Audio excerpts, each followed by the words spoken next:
નમસ્કાર વિદ્યાર્થી મિત્રો, હું છું વિકી બામણિયા. હવે તમારી ધોરણ 10 ની અને ધોરણ 12 ની હોલ ટિકિટ બી આવી ગઈ છે. હવે હોલ ટિકિટ આવ્યા બાદ ઘણા બધા વિદ્યાર્થીઓને એવું કન્ફ્યુઝન થતું હોય કે બોર્ડની અંદર પુરવણી કેવી રીતે આવશે, સપ્લિમેન્ટરી કેવી રીતે આવશે અને એની અંદર અમારે રિસીપ્ટમાં જોઈ, હોલ ટિકિટમાં જોઈને માહિતી કેવી રીતે ભરવાની. તો અહીંયા મારી પાસે બોર્ડની એક સપ્લિમેન્ટરી છે.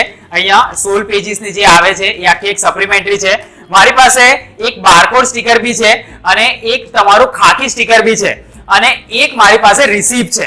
તો આ બધી ડિટેલને એક્ઝેક્ટલી કેવી રીતે ભરવાની હું તમને એક ડેમો પ્રેઝન્ટેશન દ્વારા બતાવું છું. તો તમે જો આ વિડીયોને આખો જોઈ લેશો તો તમને બોર્ડની પરીક્ષામાં એ જે માહિતી ભરવાની અંદર કોઈ તકલીફ નહીં પડે. આ એજ્યુકેશનલ પર્પઝથી આખો એક વિડીયો બનાવેલો છે જેથી કરીને વિદ્યાર્થીઓને માહિતી મળી શકે. આની અંદર જે બારકોડ સ્ટીકર બતાવ્યું છે તે બી એક ડેમો છે. આની અંદર જે ખાકી સ્ટીકર છે એ બી એક ડેમો છે અને આની અંદર જે સપ્લિમેન્ટરીનો ઉપયોગ કરેલો છે એ બી એક ડેમો એજ્યુકેશનલ પર્પઝથી તમને બતાવવામાં આવેલો છે. તો અમે એને ક્યાંથી લાયા એ પ્રશ્ન તમારે પૂછવાનો નથી. તમારે ખાલી માહિતી કેવી રીતે ભરવાની એ ખાલી જોવાનું છે. તો એને જાણવા માટે આ વિડીયોને અંત સુધી જોતા રહો.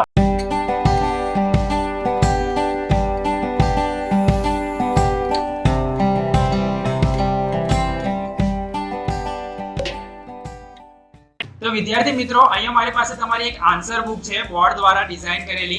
તો એ તમે સપ્લિમેન્ટરીને ઓપન કરશો, અહીંયા બધી માહિતી ભરવાની છે, એના વિશે આપણે ડિટેલમાં વાત કરીએ છીએ. તમે એને ઓપન કરશો એટલે અંદરના પેજ પર અહીંયા એક પરીક્ષાર્થી માટે અગત્યની સૂચનાઓ આપેલી છે. એ સૂચનાઓ તમારે વાંચવાની. ત્યારબાદ તમે જુઓ તો પેજ નંબર 3 પર આ રીતનું તમારી એક ડિઝાઇન આપેલી છે અને અહીંથી તમારે લખવાની શરૂઆત કરવાની છે. તો તમે જોશો ટોટલ 16 પેજીસ છે. અહીંયા કોર્નર પર એના પેજના નંબર આપેલા છે અને અહીંયા તમારો પ્રશ્ન ક્રમાંક તમારે લખવાનો છે. અહીંયા તમારા માર્ક્સ કાઉન્ટ થઈને આવશે. તો ટોટલ 16 પેજની આખી એક સપ્લિમેન્ટરી છે. તો શરૂઆત આપણે ઉપરથી કરીએ. તો ઉપરની અંદર તમે જુઓ તો અહીંયા તમારો કેન્દ્ર નંબર અને સાથે અહીંયા લખેલું છે કે પાના નંબર 2 પરની પરીક્ષાર્થી માટેની અગત્યની સૂચનાઓ વાંચ્યા પછી બારકોડ સ્ટીકર અહીંયા ચોંટાડવાનું.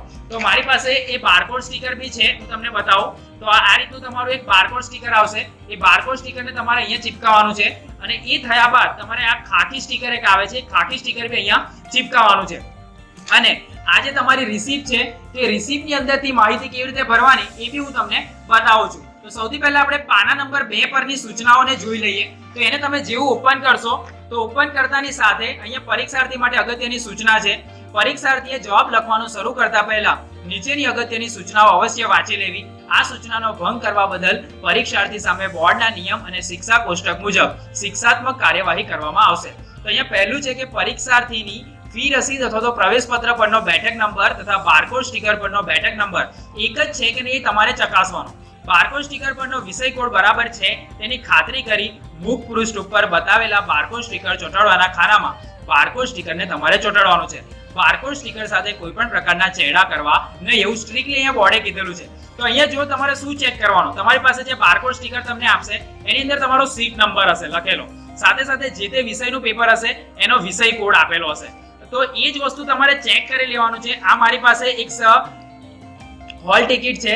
તે હોલ ટિકિટની અંદરનો સીટ નંબર અને આ જે તમારો બારકોડ સ્ટીકર છે એ બારકોડ સ્ટીકરનો સીટ નંબર સેમ થવો જોઈએ. બરાબર છે. તમારો અંદર સેન્ટર નંબર બી આપેલો હશે, તે સેન્ટર નંબર બી તમારે ચેક કરી લેવાનો અને સાથે સાથે તમારો વિષય કોડ. તો આ ગુજરાતીનું પહેલું પેપર છે તો અહીંયા ગુજરાતીનો પહેલો કોડ આપેલો છે, તારીખ આપેલી છે 5/3/2020 અને 10 વાગ્યાનો તમારો સમય છે. આ એક બોર્ડનું સ્કેનિંગ માટેનો એક બારકોડ આપેલો છે.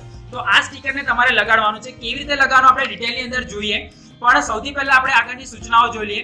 પરીક્ષાર્થીએ ફી રસીદ પ્રવેશ પત્ર અનુસાર પોતાનો બેઠક નંબર ફક્ત નિયત જગ્યા સામે જ છેકછાક કર્યા સિવાય અંગ્રેજી અક્ષરોમાં અંકો અને શબ્દો બંનેમાં લખવાનો છે.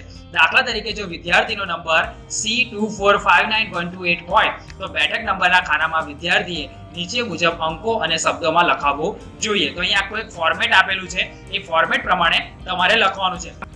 હવે અહીંયા જો અહીંયા સૌથી પહેલા ઉપર કેન્દ્ર નંબર લખેલો છે. તે કેન્દ્ર નંબર તમને અહીંયા તમારી રિસીપ્ટની અંદર મળશે. આની અંદર જે 6524 તો મેં બી અહીંયા લખી 6524. તો આપણે અહીંયા લખ્યું 6524. તમારે બ્લુ પેનથી જ માહિતી ભરવાની છે. ત્યારબાદ પરીક્ષાર્થીની સહી. તો તમે રિસીપ્ટની અંદર જેવી સાઇન કરેલી હોય અહીંયા જો તમારી આ જે રિસીપ્ટ છે એ રિસીપ્ટની અંદર તમારી અહીંયા સાઇન હશે. તો અહીંયા સાઇન કરવાની છે. અહીંયા તો ડમી છે એટલે હું મારી સાઇન અહીંયા કરું છું. તો મેં અહીંયા ટોટલી મારી એક સાઇન કરી દઉં છું આ રીતની તમને બતાવવા ખાતર. ત્યારબાદ આપણે જોઈએ તો બેઠક નંબર. તો બેઠક નંબર તમને ક્યાં મળશે? તો તમે તમારી રિસીપ્ટને જોશો તો રિસીપ્ટની અંદર તમારે પરીક્ષાર્થીનો બેઠક ક્રમાંક એવું લખેલું છે. તો આની અંદર છે B81211756. તો મેં અહીંયા એ જ નંબરને અહીંયા લખીશ કે B81 એટલે આપણે અહીંયા લખીશું 81211756. એક્ઝેક્ટ એટલા જ ખાના આપેલા હશે એટલે તમારે એટલા જ ખાનાની અંદર માહિતીને ભરવાની છે. ત્યારબાદ તમારે જે બેઠક નંબર છે એને શબ્દમાં લખવાનો છે. તો શબ્દમાં લખતી વખતે તમારે અહીંયા બી લખવાનું.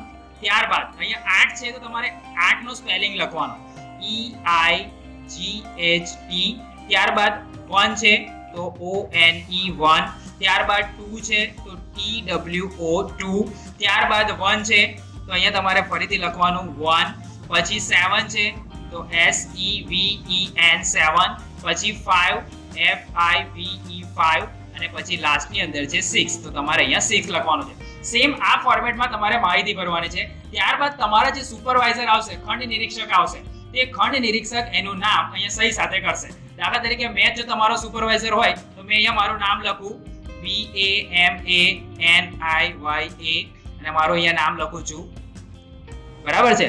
અને અહીંયા મેં મારી સિગ્નેચર કરીશ અને જોડે ડેટ કરીશ કે દાખલા તરીકે 5 તારીખ છે તો 5/3/2020. આ રીતે તમારી સુપરવાઇઝર તમારી અહીંયા સાઇન કરશે. ત્યારબાદ અહીંયા નીચે આપેલું છે કે વિષય અને કોડ નંબર. તો દાખલા તરીકે પહેલું પેપર તમારું ગુજરાતીનું છે તેનો કોડ નંબર અહીંયા આગળ આપેલો હશે, દેખાય છે તમને 01 ગુજરાતી FL. તો તમારે અહીંયા એવું જ લખવાનું છે કે ગુજરાતીનું પહેલું પેપર છે તો આપણે અહીંયા લખીશું ગુજરાતી. આ રીતે આ તો તમારી જે રિસીપ્ટ છે એની અંદર એનો સ્પેલિંગ લખેલો હશે જો તમને સ્પેલિંગ ના આવડતો હોય. જોડે તમારે FL કૌંસની અંદર લખવાનું છે, ફર્સ્ટ લેંગ્વેજ છે એટલા માટે. અને એનો વિષય કોડ, તો વિષય કોડ અહીંયા વિષયની આગળ આપેલો છે 01. તો મેં અહીંયા લખીશ 01. બીજું પરીક્ષાની તારીખ. તો પરીક્ષાની તારીખ આપણું 5 તારીખે ગુજરાતીનું પેપર છે તો 5/3/2020. આ રીતે તમારે તારીખ લખવાની છે. જવાબની ભાષા, તો જવાબની ભાષા આપણી આવશે ગુજરાતી જો તમે ગુજરાતી મીડિયમમાં હોય તો. જો તમે ઇંગ્લિશ મીડિયમમાં હોય તો પછી તમારી જવાબની ભાષા અલગ હોઈ શકે છે જે તે વિષય પ્રમાણે, પણ ગુજરાતીની અંદર તો ગુજરાતી જ આવશે, અંગ્રેજી હોય તો ઇંગ્લિશ આવશે. તો એ રીતે તમારે લખવાનું છે. આ સિવાયની અહીંયા જે માહિતી છે એ માહિતી એ બોર્ડ માટે છે, તમારે એનો ઉપયોગ કરવાનો નથી. ત્યારબાદ અહીંયા ઉપરની સાઈડ દેખો તો ઉપરની સાઈડ અહીંયા મુખ્ય જવાબ વહી અને પુરવણી આપેલી છે. તો પુરવણી સપોઝ દાખલા તરીકે તમે 3 લીધી તો 3 પુરવણી તમારે અહીંયા લખવાની અને કુલ કેટલી થઈ તો 4 થઈ. તમારે 4 અહીંયા આ રીતે લખવાની રહેશે. આ માહિતી તમારે ભરવાની છે. હવે હું તમને બતાવું કે બારકોડ સ્ટીકર તમને આપશે તમારા સુપરવાઇઝર. તે સુપરવાઇઝરનું જે આપેલું બારકોડ સ્ટીકર છે એને કઈ રીતે ચિપકાવવાનું, અહીંયા એની માહિતી આપેલી છે, અહીંયા એની જગ્યા બી આપેલી છે, એને આ રીતે તમારે ચિપકાવવાનું છે. હું તમને ચિપકાવીને બતાવું. આ રીતે તમારો બારકોડ સ્ટીકર હશે, એ બારકોડ સ્ટીકરને તમારે આ રીતે ઉખાડી લેવાનું છે અને ઉખાડ્યા બાદ તમારે આ જે એની નિયત જગ્યા આપેલી છે તેની જગ્યા પર તમારે સિમ્પલી એને પેસ્ટ કરી દેવાનું છે, બરાબર છે. તમારી માહિતી અને નંબર દેખાય એ રીતે, બરાબર. અહીંયા તમારો સીટ નંબર હશે, બ્લોક નંબર હશે અને આન્સર વહીનો જે નંબર હશે એ બી અહીંયા આપેલો હશે. ત્યારબાદ એ થઈ ગયા પછી તમારી આ જે માહિતી છે એ કેવી રહેવી જોઈએ? સિક્રેટ રહેવી જોઈએ. તે સિક્રેટ માહિતી રહે એની માટે તમને આ રીતનું એક ખાકી સ્ટીકર આપવામાં આવશે. એ ખાકી સ્ટીકરને બી તમારે અહીંયા ચિપકાવવાનું છે. તો એ કેવી રીતે ચિપકાવવાનું? તો ખાકી સ્ટીકર તમારો સુપરવાઇઝર આપે, એને તમારે સિમ્પલી આ રીતે તમે કરશો એટલે ગમિંગ વાળું જ હોય છે. તે ગમિંગ વાળાને અહીંયાથી ઓપન કરી દેવાનું. ઓપન કર્યા બાદ તમારો આ જે સીટ નંબર અને જે માહિતી છે એ અંદર ઢંકાઈ જાય તે રીતે તમારે આ બારકોડ સ્ટીકરને અહીંયા જોઈન કરી દેવાનું છે. તો અહીંયા સિમ્પલી આ રીતનું એક પેસ્ટ થઈ જશે અને તમારી માહિતી હવે અહીંયા છુપાઈ ગઈ. હવે બોર્ડ વાળા તમારી માહિતી છે એને સ્કેન કરી અને ચેક કરી લેશે. તમારે એની ચિંતા કોઈ કરવાની છે નહીં. તમારા જે બી માર્ક્સ આવશે એ માર્ક્સ અહીંયા કુલ શબ્દોમાં લખાયેલા આવશે. સપોઝ કે કોઈ વિદ્યાર્થીના 80 માંથી 80 ગુણ આવે છે તો 80 માંથી 80 ગુણ એ અહીંયા ટોટલ લખેલા આવશે કે ભાઈ 80 આયા છે અને શબ્દની અંદર લખશે EIGHT અને 0. પણ આ તમારો વિષય નથી, જે તે વિષય શિક્ષક જેને ચેક કરશે એની આવશે. વેરીફાયરની સહી લે બધી માહિતી હશે. પણ તમારે આ જે માહિતી છે, આ જે માહિતી ચિપકાવવાની છે એને તમારે એક્ઝેક્ટલી આ રીતે સ્ટીકર અને બારકોડને લગાવવાનું છે. બીજી વાત કે તમારી જે રિસીપ્ટ છે એ રિસીપ્ટની અંદર બી બારકોડ સ્ટીકર પર છાપેલ ઉત્તર વહીનો જે નંબર આપણો હતો એ નંબર તમારે અહીંયા લખી દેવાનો. સપોઝ કે 4212 786 આ રીતનો તમારો કોઈ નંબર હોય એ બારકોડ સ્ટીકરની અંદર હતો એ લખીને તમારા જે નિરીક્ષક હશે એ નિરીક્ષક અહીંયા તમારી સાઇન કરશે. આ સાઇન તમારે રેગ્યુલરલી જે તે સુપરવાઇઝર આવે એની સાઇન તમારે અહીંયા કરવાની છે. તમે બધા પેપર આપશો એટલે બધા પેપરને અહીંયા ઉત્તરવહીનો નંબર આવશે અને જે તે સુપરવાઇઝરની સાઇન આવશે. આ રીતની તમારી બોર્ડની પરીક્ષાની આખી પ્રોસિજર રહેશે. આશા રાખું છું કે તમને આખા વિડિયોની અંદર ખબર પડી ગઈ હશે. છતાં બી તમને માહિતી ભરવા વિશે કોઈ બી ડાઉટ હોય, તમને સમજણ ના પડી હોય, તમે નીચે અહીંયા કમેન્ટ બોક્સની અંદર મને પૂછી શકો છો. ત્યાં તમને એનો રિપ્લાય નહીં મળે, પણ આપણે એના ડાઉટને દૂર કરવાનો પૂરેપૂરો પ્રયત્ન કરીશું. કેમ કે તમારી 5 તારીખથી હવે પરીક્ષા શરૂ થાય છે. 2-3 દિવસની અંદર જો તમારી પાસે આ માહિતી હશે તો એ દિવસે તમારો સમય ના બગડે, તમે સીધી માહિતી ભરી અને પછી સીધા તમે પેપર લખવાની શરૂઆત કરી શકો. તમને જે વિડીયો સારો લાગ્યો હોય, અમારો આ પ્રયત્ન સારો લાગ્યો હોય તો આ વિડીયોને લાઈક કરી દેજો. તમે લાઈક કરશો તો અમારું પ્રોત્સાહન વધશે અને આ જ રીતે તમારી માટે કંઈક ધમાકેદાર વિડીયો અમે બનાવતા રહીશું. તમે જો અમારી ચેનલ પર કશેકથી હરતા ફરતા આવી ગયા હોય અને હજુ સુધી આ ચેનલને સબસ્ક્રાઇબ ના કરી હોય તો નીચે રેડ કલરનું બટન આપેલું છે, તેને દબાઈ અને ચેનલને સબસ્ક્રાઇબ કરી લો. આવી જ રીતે આપણે કોઈક નવા વિડીયોના નવા ટોપિક સાથે ફરી પાછા આપણે આ ચેનલ પર મળતા રહીશું. ત્યાં સુધી આવજો.